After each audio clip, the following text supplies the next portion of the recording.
Johnny here for Johnny's Car Care and Reviews with your co-host, Winston. Yeah, this is going to be an exciting one. At least if we judge it on Winston's yawn. No, this will actually be an exciting Ford Maverick and Bronco news updates. We're going to cover not just news, but must-know updates.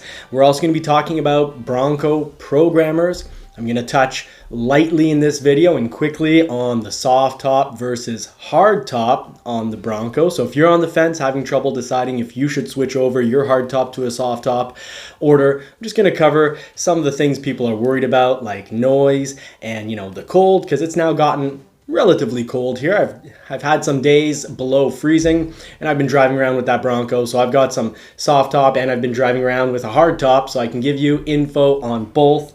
And if you do like this kind of content, please do like and subscribe, because shortly I'm going to be doing a full review between Sasquatch Broncos, Badland Broncos, so 35-inch tires, 33-inch tires, and regular Bronco drive. And in that video, we'll also fully cover the differences between hard top and soft top, how that feels in a ride, because recently I've gotten to drive all three back to back. So like and subscribe to not miss any of that info. And well, in case you're wondering why your co-host is dressed up, well, it's his human grandfather's birthday today, so we've got him a little dressed up. I'm putting out this video right before the family birthday celebration. I want to get the news to you as promised, always as fast and as accurate as possible. So let's not just talk about what we're going to be talking about. Let's walk the walk, put the pedal to the metal, and jump right in.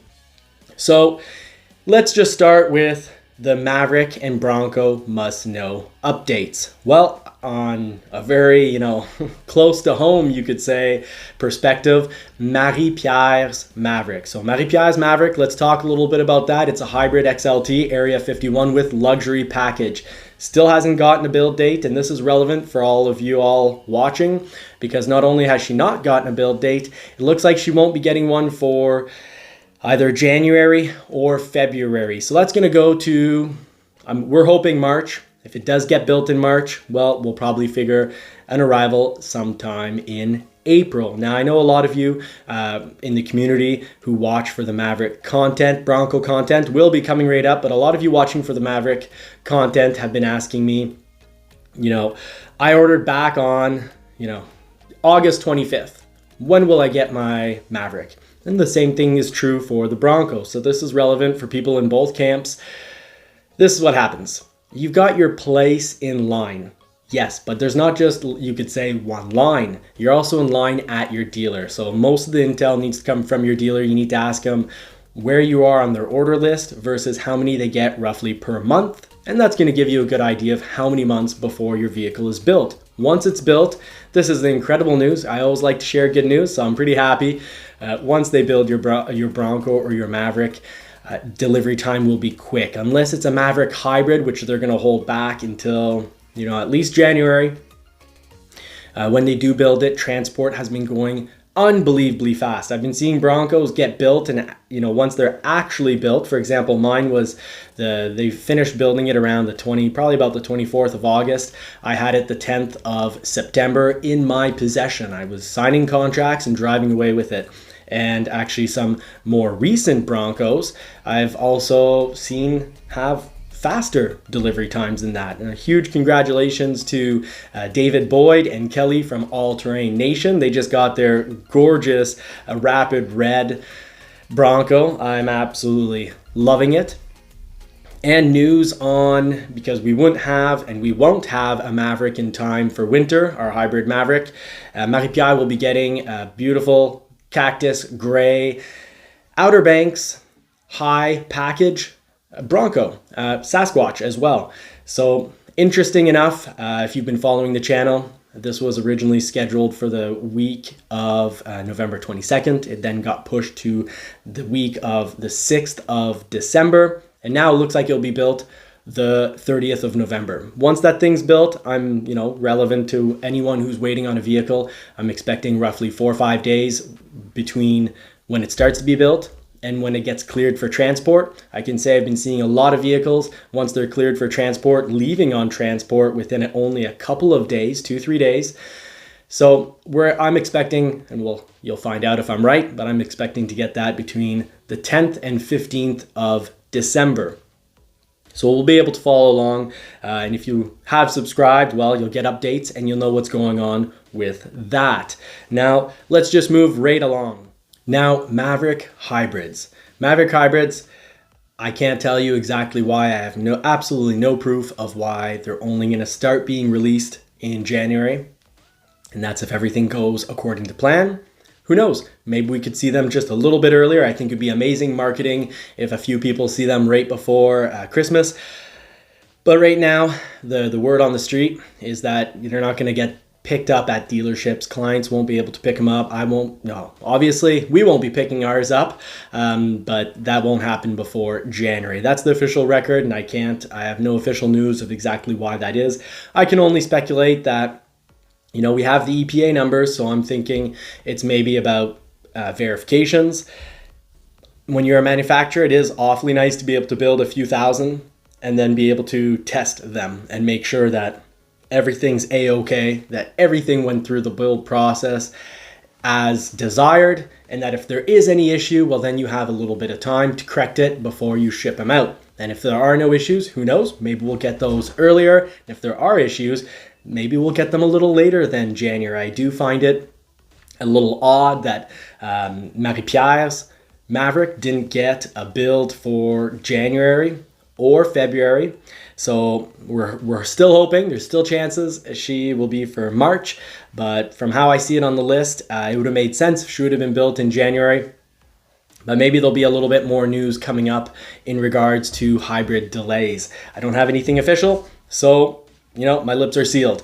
Now, let's talk about something really fun and exciting, and that's the Bronco Programmer. I didn't plan on doing this show today. I was planning on doing a build and price on the Maverick Lariat, where I talk about the FX4 package and just build a Lariat the way I would build it.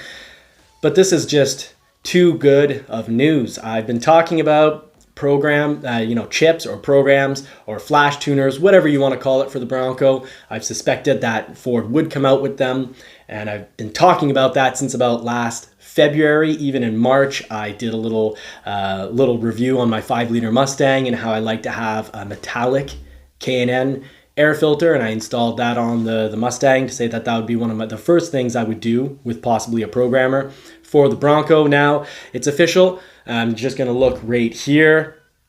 It's official, and it looks like they're going to be bringing us the programmer for the 2.7 liter first, then the 2.3 liter. Now, I'd say for the 2.7 liter, based on Ford performance programmers for other vehicles, I expect we're probably going to get about 40 to maximum 60 horsepower add-on with a programmer.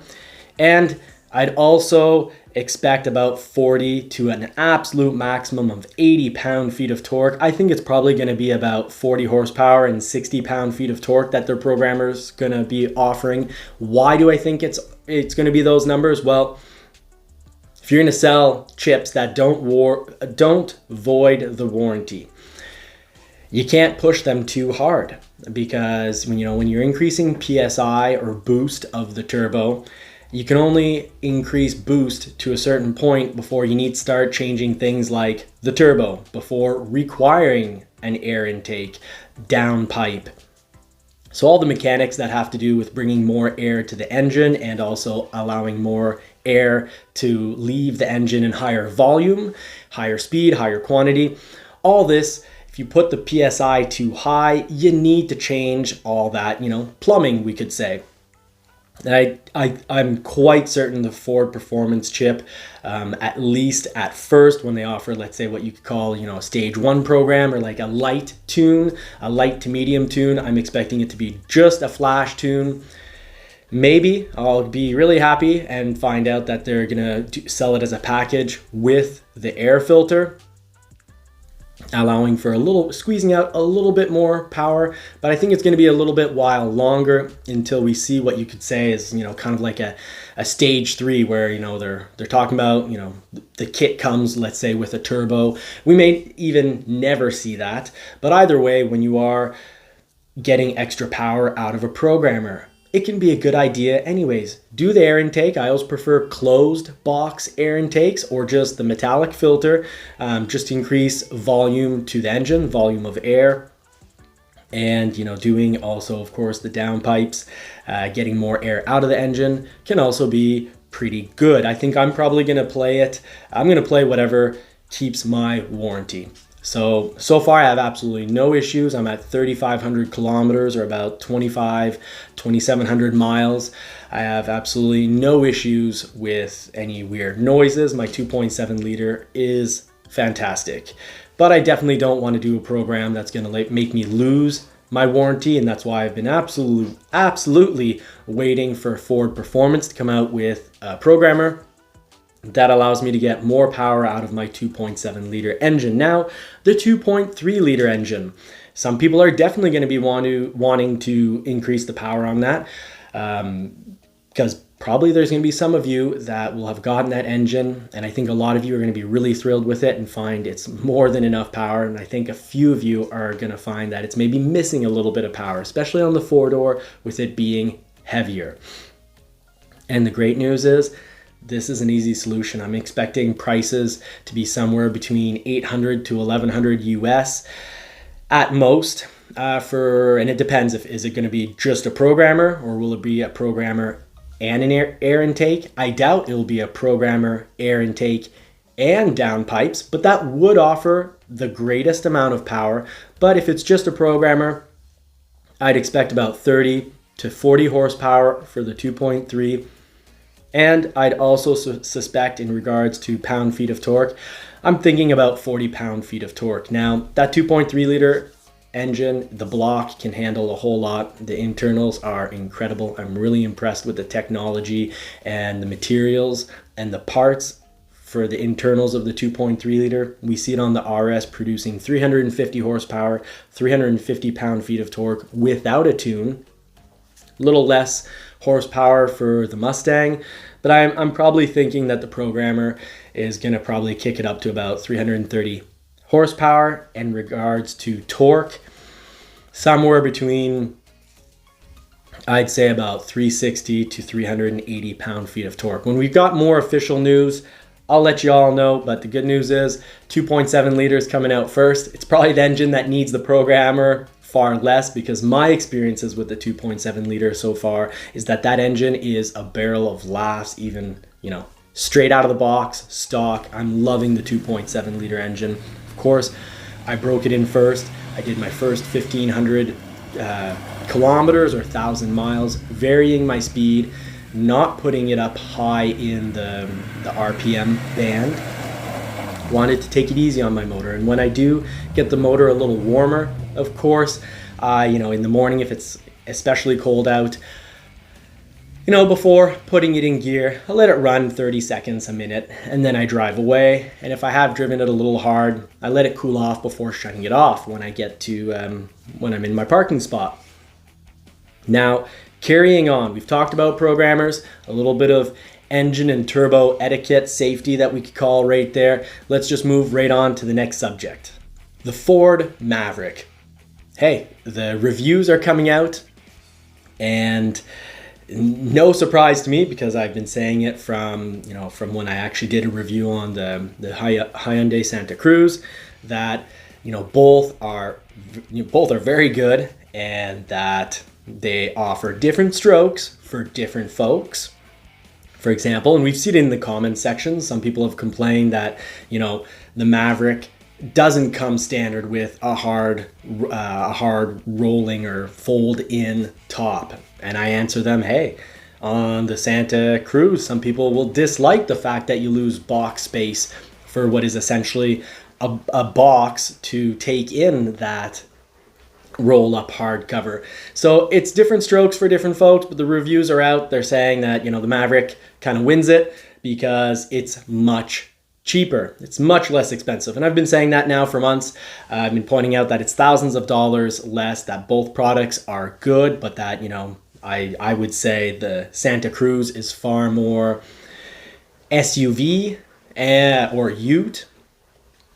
And the Ford Maverick is much more truck, not just in looks, but in utility. 1,500 pounds that you can add on the bed of a Maverick versus about 600 pounds on the Santa Cruz. Santa Cruz is a really very nicely finished, basically SUV with a bed. So I don't know what we can call that, but essentially someone who wants something that's far more sport utility can definitely go with the Santa Cruz, but the reviews are out and there's definitely a lot of favor for the Maverick, and it looks like reviewers are preferring the Ford Maverick. So no surprises there.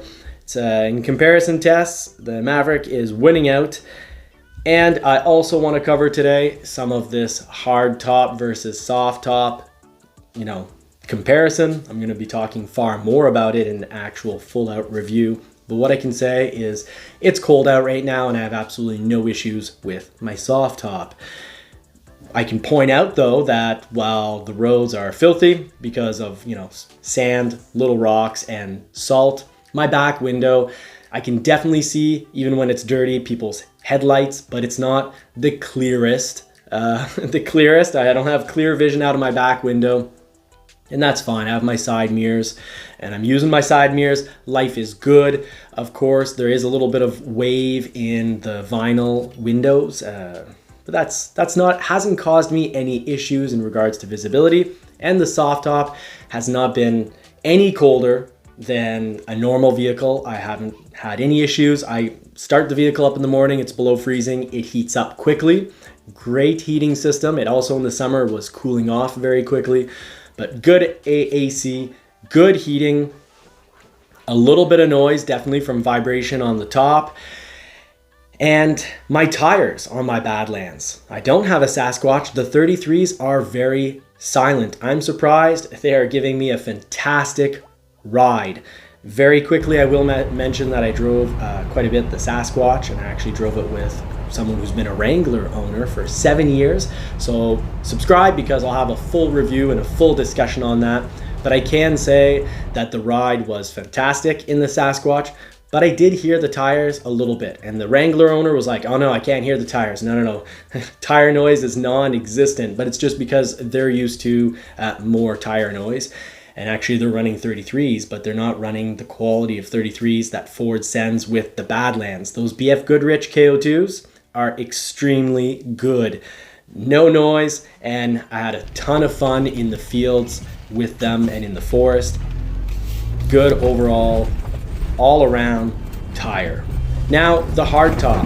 I did drive the Sasquatch hardtop, and the hardtop is definitely quieter. But in regards to heating the cabin and keeping the cabin hot, I honestly, if there's a difference, it is so minute, it is not noticeable one bit. The soft top, if you're worried about heating, don't.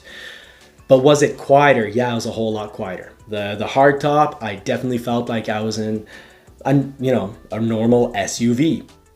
Not the drive part, but in regards to noise, it was top quality when you go with a hard top. And the hard tops that are coming in now, to give you a little update, they look really good. There's no visual defects. So if you're standing at 4 feet away, there's no visual defects like people were showing on the earlier, you could call Gen 1 tops, which our Ford is paying to replace everyone's Gen 1 hard top. And they held back a whole lot of Broncos to make sure that they'd send them out with the right top.